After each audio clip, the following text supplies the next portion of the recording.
how are you all? Thank you for watching. I hopefully have a really good video for you today. So a new tactic that some of the mayors of the sanctuary cities are taking is they are closing their borders.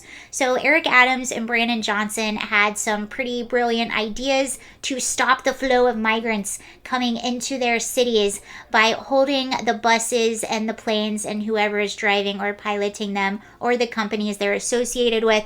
Their attempt was to hold them accountable.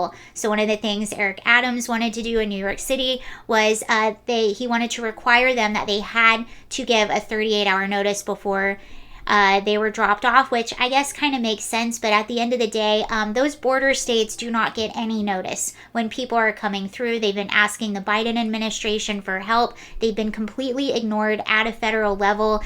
Even Greg Abbott, the governor of Texas, every time he comes up with a new idea to stop the flow because they are completely overrun, they're running out of resources, they're not getting any help from above, the Biden administration tries to come in and stop them. So one of the things they recently did, Governor Greg Abbott wants to make it legal for state police to apprehend people for simply being in Texas illegally, so being in the country illegally. Previously, that was only for a federal agent to do, so he put that into law, and it's supposed to start happening in March. Well, the Biden administration is already trying to stop them from doing it. So every time these border states try to help themselves, they are totally blocked, which is why they have had to resort to busing and sending migrants to sanctuary cities. It's also important to keep in mind that Greg Abbott is not the only one doing it. The Biden administration has been doing this whole time. They've been flying people all over the place.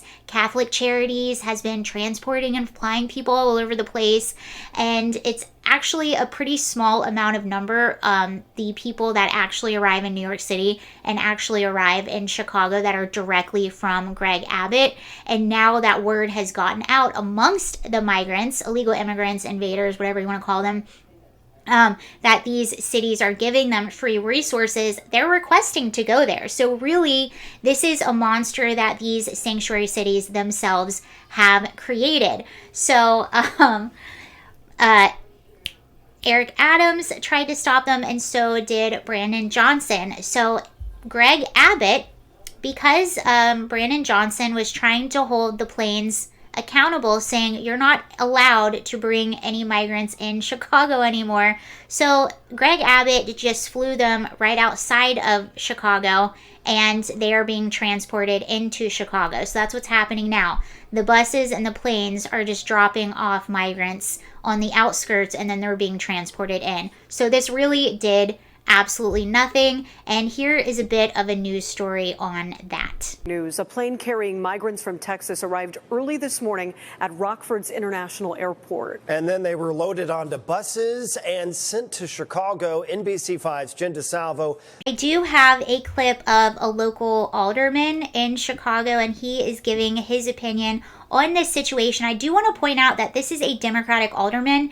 I also want to point out that Chicago recently just had a vote, okay? So the city council voted. They were voting whether or not to put sanctuary city status on a future ballot. So the next local election, they were going to allow the voters to decide if they want to remain a sanctuary city or not. Many voters, as you can imagine, are completely furious that this is happening and that resources, that their tax money is being allotted to people that have just come into our country illegally. So the city council had this vote, and they voted no. They were not going to allow their own residents to vote if they wanted to remain a sanctuary city or not. So they took that away from their residents. They want to remain a sanctuary city, yet now they're upset that they're dealing with the realities of being a sanctuary city with open borders. Here is a local Democratic alderman.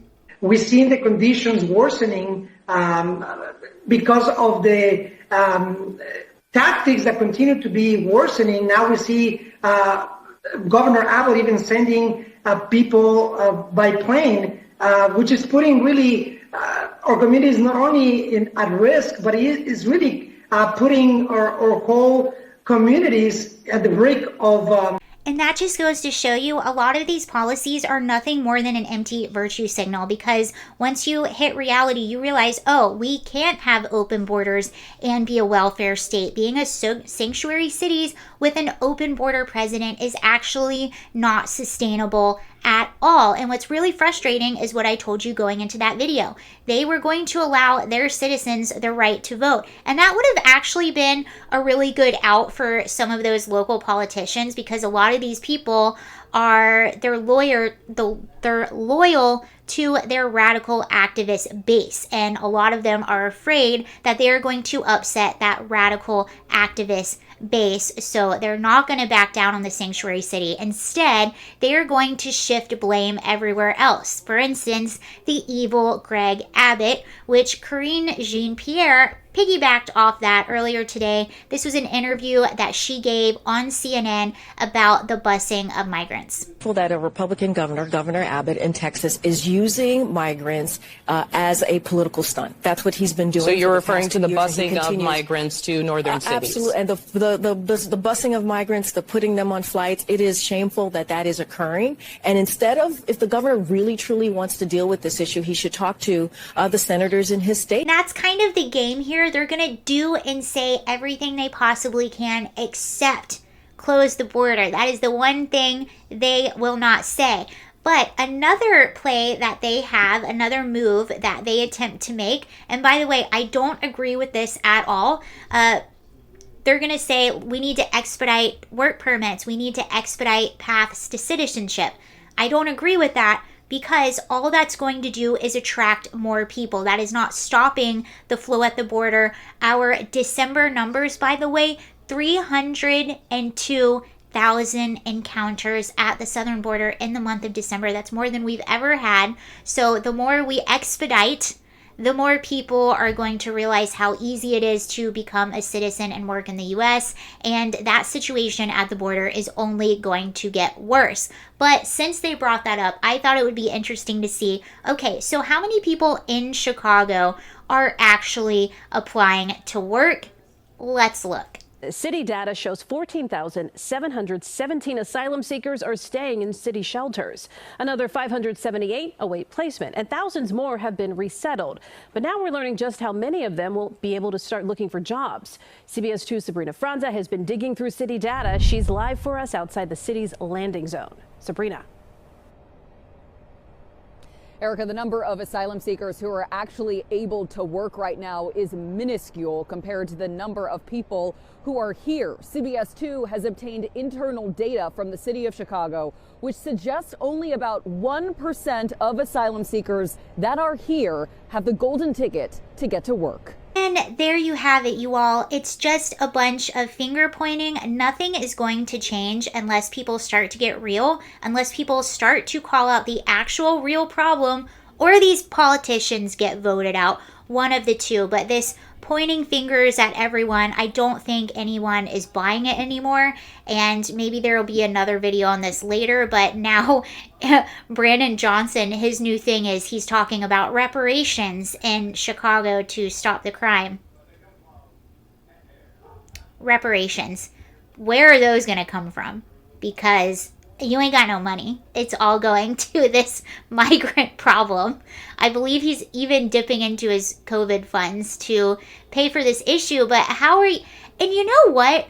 I've always been against reparations. I don't even think it's constitutional. I think it'll never pass. There will be lawsuits. But I would be more open to being convinced about reparations to people that are actually American citizens than giving all of these resources to people that just broke into our country. Like, I would be, even though I definitely disagree with that so much, I would at least be more open to that conversation than just throwing all of these resources and letting our border become wide open. Anyway, that's the video for today. It's going to be an interesting year, that's for sure. See you later. Bye.